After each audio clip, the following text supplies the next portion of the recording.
Evangelho de São Mateus, capítulos de 14 a 17. Morte de João Batista. Por aquela mesma época, o tetrarca Herodes ouviu falar de Jesus e disse aos seus cortesãos: é João Batista que ressuscitou. É por isso que ele faz tantos milagres. Com efeito, Herodes havia mandado prender e acorrentar João e o tinha mandado meter na prisão por causa de Herodíades, esposa de seu irmão Filipe. João lhe tinha dito: não te é permitido tomá-la por mulher.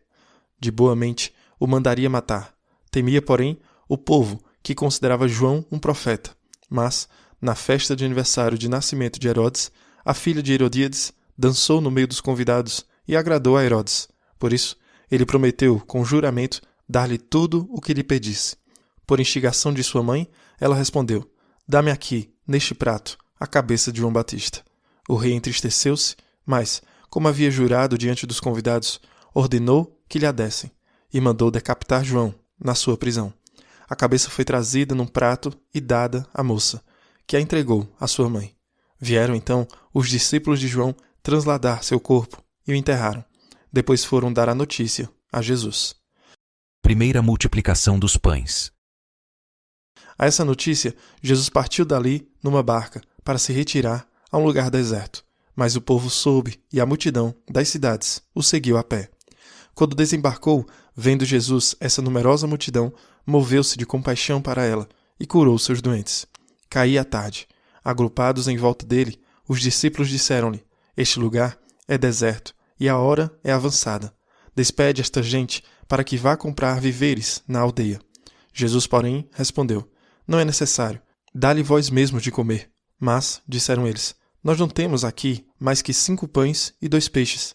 Trazei-mos, disse-lhes ele. Mandou então a multidão assentar-se na relva, tomou os 5 pães e os 2 peixes e, elevando os olhos ao céu, abençoou-os. Partindo em seguida os pães, deu-os aos seus discípulos, que os distribuíram ao povo. Todos comeram e ficaram fartos, e, dos pedaços que sobraram, recolheram 12 cestos cheios. Ora, os convivas foram aproximadamente 5.000 homens, sem contar as mulheres e crianças. Logo depois, Jesus obrigou seus discípulos a entrar na barca e a passar antes dele para a outra margem, enquanto ele despedia a multidão. Jesus caminha sobre as águas. Feito isso, subiu a montanha para orar na solidão, e, chegando à noite, estava lá sozinho. Entretanto, já a boa distância da margem, a barca era agitada pelas ondas, pois o vento era contrário.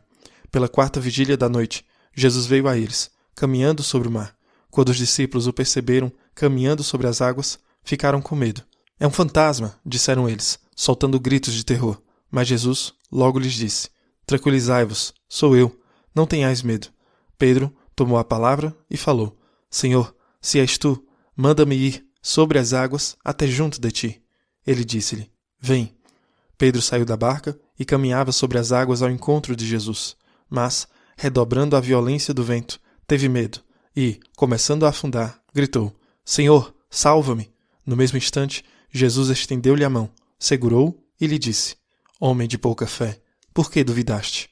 Apenas tinham subido para a barca, o vento cessou. Então, aqueles que estavam na barca prostraram-se diante dele e disseram: tu és verdadeiramente o Filho de Deus. Curas em Genezaré. E, tendo atravessado, chegaram a Genezaré. As pessoas do lugar o reconheceram e mandaram anunciar por todos os arredores. Apresentaram-lhe, então, todos os doentes, rogando-lhe que ao menos deixasse tocar na orla de sua veste. E todos aqueles que nele tocaram foram curados. Os fariseus e suas tradições. Alguns fariseus e escribas de Jerusalém vieram um dia ter com Jesus e lhe disseram: por que transgridem teus discípulos a tradição dos antigos? Nem mesmo lavam as mãos antes de comer? Jesus respondeu-lhes: e vós, por que violais os preceitos de Deus? Por causa de vossa tradição. Deus disse: honra teu pai e tua mãe. Aquele que amaldiçoar seu pai ou sua mãe será castigado de morte. Mas vós dizeis: aquele que disser a seu pai ou a sua mãe: aquilo com que eu vos poderia assistir já ofereci a Deus. Esse já não é obrigado a socorrer de outro modo a seus pais. Assim, por causa de vossa tradição, anulais a palavra de Deus. Hipócritas, é bem de vós que fala o profeta Isaías. Este povo somente me honra com os lábios, seu coração, porém, está longe de mim. Vão é o culto que me prestam, porque ensinam preceitos que só vêm dos homens. Depois reuniu os assistentes e disse-lhes: Ouvi e compreendei. Não é aquilo que entra pela boca que mancha o homem, mas aquilo que sai dele. Eis o que mancha o homem. Então se aproximaram dele seus discípulos e disseram-lhe: Sabes que os fariseus se escandalizaram com as palavras que ouviram? Jesus respondeu: Toda planta que meu Pai Celeste não plantou será arrancada pela raiz. Deixai-os, são cegos e guias de cegos. Ora, se um cego conduz a outro, tombarão ambos na mesma vala. Tomando então a palavra, Pedro disse: Explica-nos esta parábola. Jesus respondeu: Sois também vós de tão pouca compreensão? Não compreendeis que tudo o que entra pela boca vai ao ventre e depois é lançado num lugar secreto? Ao contrário, aquilo que sai da boca provém do coração, e é isso o que mancha o homem, porque é do coração que provém os maus pensamentos, os homicídios, os adultérios, as impurezas, os furtos, os falsos testemunhos, as calúnias. Eis o que mancha o homem. Comer, porém, sem ter lavado as mãos, isso não mancha o homem. Fé manifestada por uma pagã. Jesus partiu dali e retirou-se para os arredores de Tiro e Sidônia. E eis que uma cananeia, originária daquela terra, gritava: Senhor, filho de Davi, tem piedade de mim. Minha filha está cruelmente atormentada por um demônio. Jesus não lhe respondeu palavra alguma. Seus discípulos vieram a ele e lhe disseram, com insistência: Despede-a, ela nos persegue com seus gritos. Jesus respondeu-lhes: Não fui enviado senão às ovelhas perdidas da casa de Israel. Mas aquela mulher veio prostrar-se diante dele, dizendo: Senhor, ajuda-me. Jesus respondeu-lhe: Não convém jogar aos cachorrinhos o pão dos filhos. Certamente, Senhor, replicou-lhe ela, mas os cachorrinhos ao menos comem as migalhas que caem da mesa de seus donos. Disse-lhe então Jesus: Ó mulher, grande é tua fé, seja-te feito como desejas. E na mesma hora, sua filha ficou curada. Os doentes buscam Jesus. Jesus saiu daquela região e voltou para perto do mar da Galileia. Subiu a uma colina e sentou-se ali. Então, numerosa multidão aproximou-se dele, trazendo consigo mudos, cegos, coxos, aleijados e muitos outros enfermos. Puseram-nos aos seus pés, e ele os curou.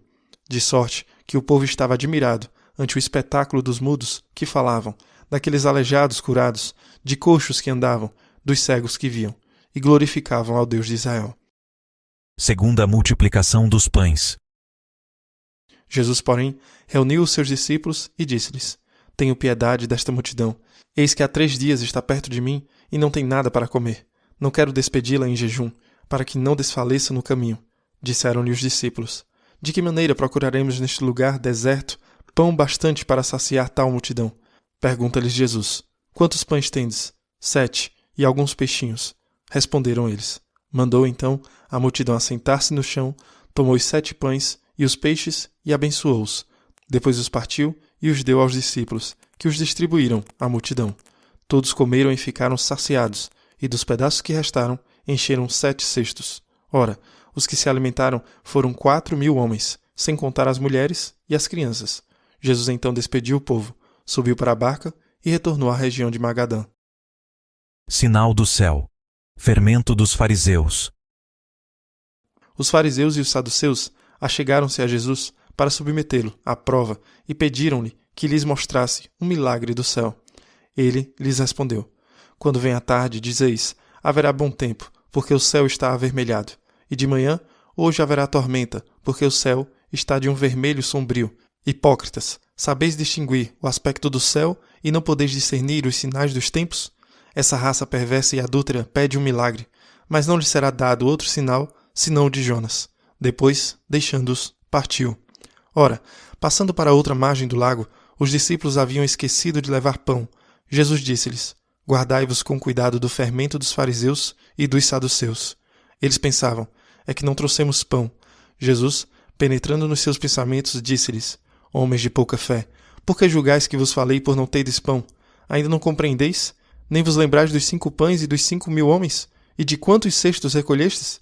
Nem dos 7 pães para os 4.000 homens, e de quantos cestos enchestes?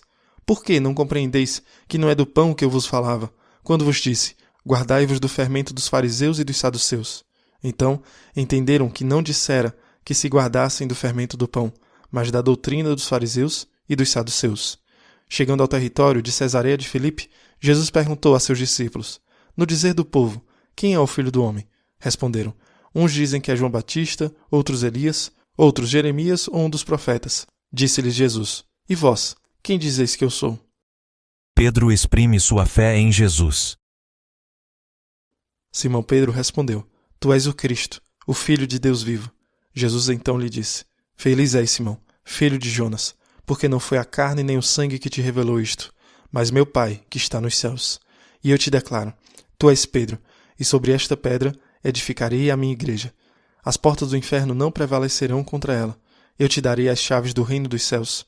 Tudo que ligares na terra será ligado nos céus, e tudo que desligares na terra será desligado nos céus.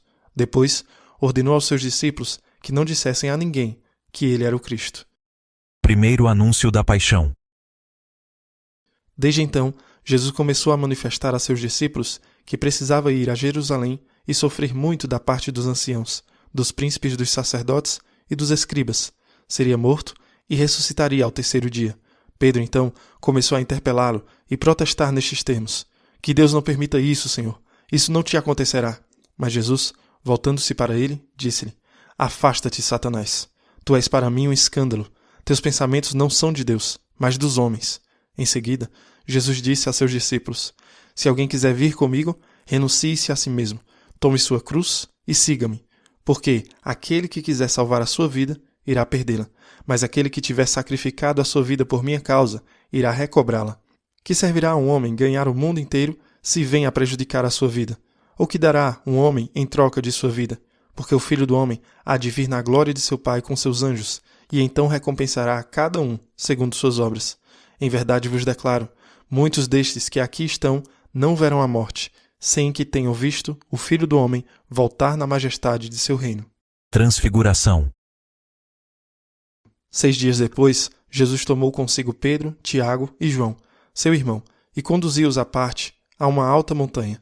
Lá se transfigurou na presença deles. Seu rosto brilhou como o sol, suas vestes tornaram-se resplandecentes de brancura.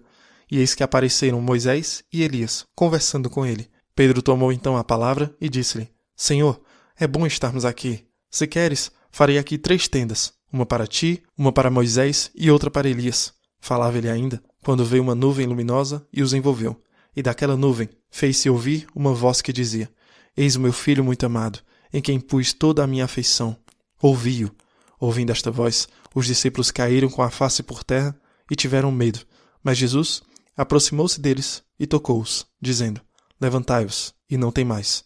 Eles levantaram os olhos e não viram mais ninguém, senão unicamente Jesus.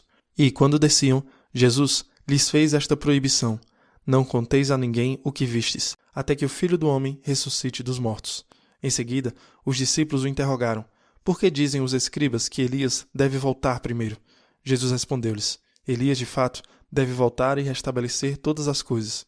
Mas eu vos digo que Elias já veio, mas não o conheceram. Antes, fizeram com ele quanto quiseram. Do mesmo modo farão sofrer o Filho do Homem.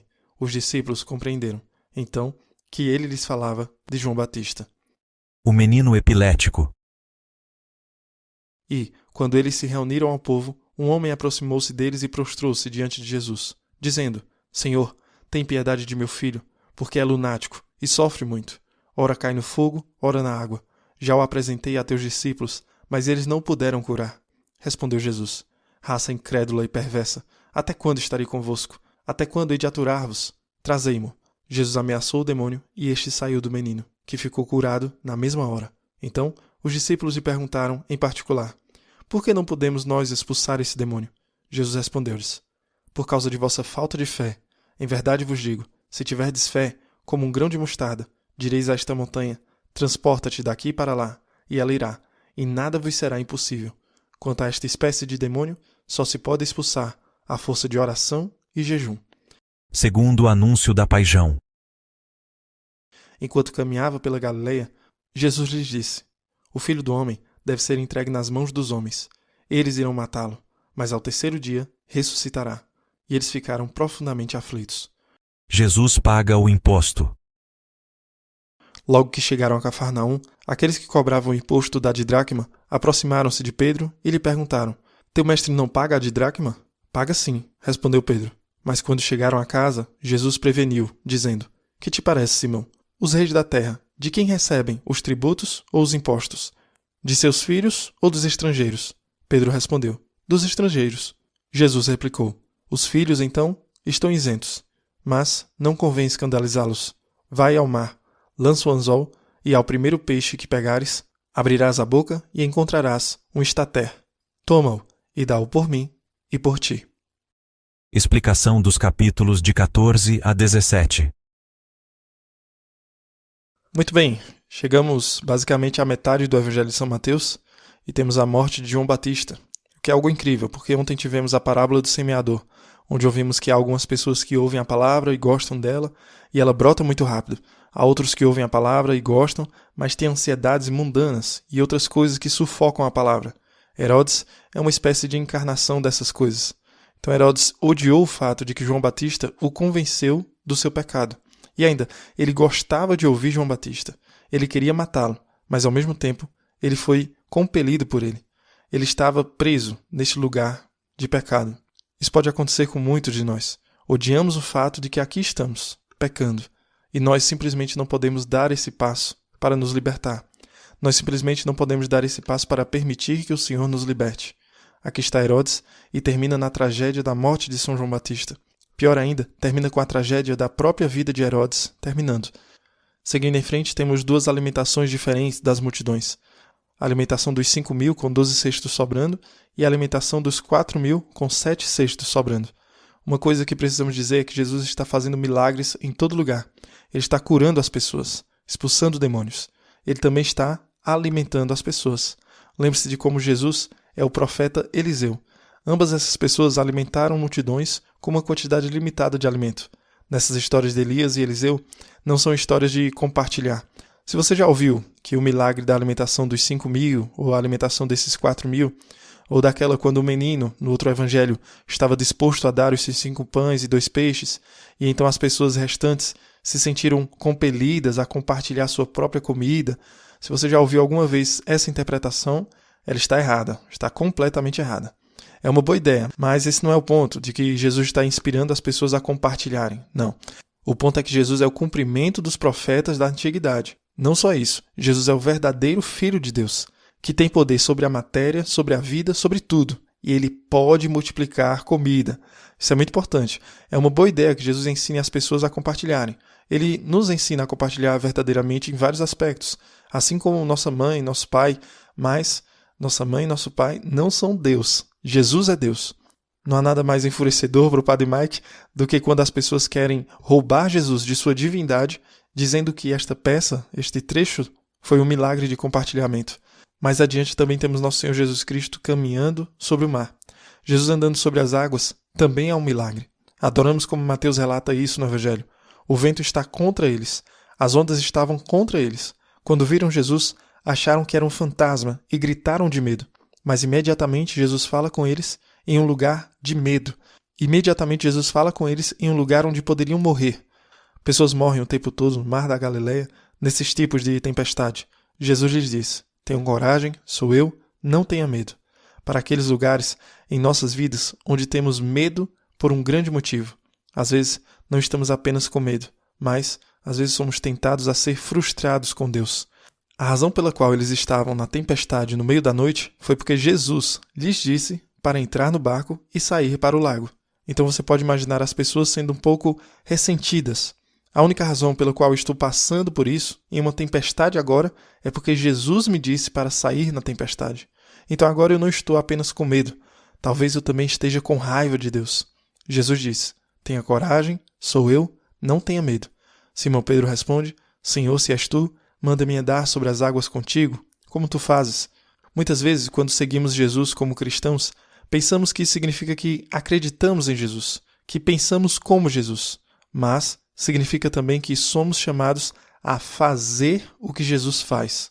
Então aqui está Simão que diz: Senhor, se o Senhor é o rabino e eu sou o aluno, se o Senhor é o professor e eu sou o seu discípulo, e o objetivo é que o discípulo seja capaz de fazer o que o rabino faz, então ordene-me que vá até o Senhor na água.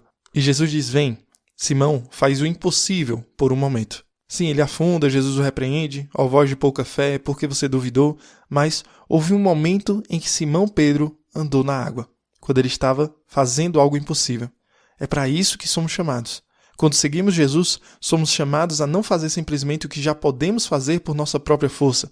Somos chamados a fazer o que nunca poderíamos fazer. Somos chamados a amar de uma forma que nunca poderíamos amar. Somos chamados a viver de uma forma que nunca poderíamos viver, se fôssemos somente nós. Mateus capítulo 15 é a tradição dos anciãos. É uma coisa muito importante. Mateus 15, versículo 2 diz: Por que seus discípulos transgridem a tradição dos anciãos? Pois não lavam as mãos quando comem. Uma das coisas que estão acontecendo aqui é o mandamento da lei de Moisés, que era que você se purificasse antes de fazer sua oferenda no templo. Então os fariseus não estavam tentando ser bandidos. Eles basicamente disseram: se é bom que nos purifiquemos quando entramos no templo, então por que não nos purificar o tempo todo? Como quando comemos, quando vamos para a cama, quando nos levantamos de manhã. Então eles estavam tentando estender as coisas boas do templo para o resto de suas vidas. Isso é uma coisa boa, mas eles também adicionaram algumas coisas que deveriam ser opcionais e fizeram dessas coisas essenciais. Então uma das coisas foi: se eu pegar meu dinheiro e dedicar a Deus, agora esse dinheiro é reservado para Deus. Posso usá-lo como quiser, em vez de cuidar dos meus pais. E sabemos que o quarto mandamento é honrar nosso pai e nossa mãe. Eles estavam tentando evitar o mandamento essencial, cuidando de seus pais, optando por fazer este conselho opcional de dedicar sua propriedade a Deus. Muitos de nós somos tentados a fazer isso. Antes de se dedicar a fazer tudo, devemos refletir o que Deus nos pede para fazermos. Podemos cair nessa armadilha. Em Mateus capítulo 16, vemos Jesus subindo para Cesareia de Filipe. Nós conversamos sobre isso antes, quando estávamos lendo o livro de Isaías. Jesus leva os discípulos a Cesareia de Filipe, que fica a cerca de 46 quilômetros ao norte de Cafarnaum, onde eles moravam. Então eles estavam indo nessa caminhada desses 46 quilômetros ao norte, e isso significa que eles estavam subindo também. Então eles chegam a Cesareia de Filipe. Se você for lá na Terra Santa, uma das coisas que você percebe é que Cesareia de Filipe tem uma rocha incrivelmente maciça. É como penhascos enormes, com centenas de metros de altura. Construídas nesta rocha são igrejas, essencialmente templos. Jesus pergunta: quem vocês dizem que eu sou? Simão diz: tu és o Cristo, o Filho de Deus vivo. Jesus responde: bem-aventurado és tu, Simão Pedro, filho de Jonas, porque não foi a carne e o sangue que te revelou, mas meu Pai que está nos céus. E eu te digo: tu és Pedro, e sobre esta pedra edificarei a minha igreja. Veja, Jesus teve que caminhar até Cesareia de Filipe para dar este ensino poderoso. Lá, naquele lugar, e o Padre Mike até faz um diálogo: sim, está certo. E agora você, Simão, e exatamente como você vê atrás de mim, há igrejas construídas nesta rocha.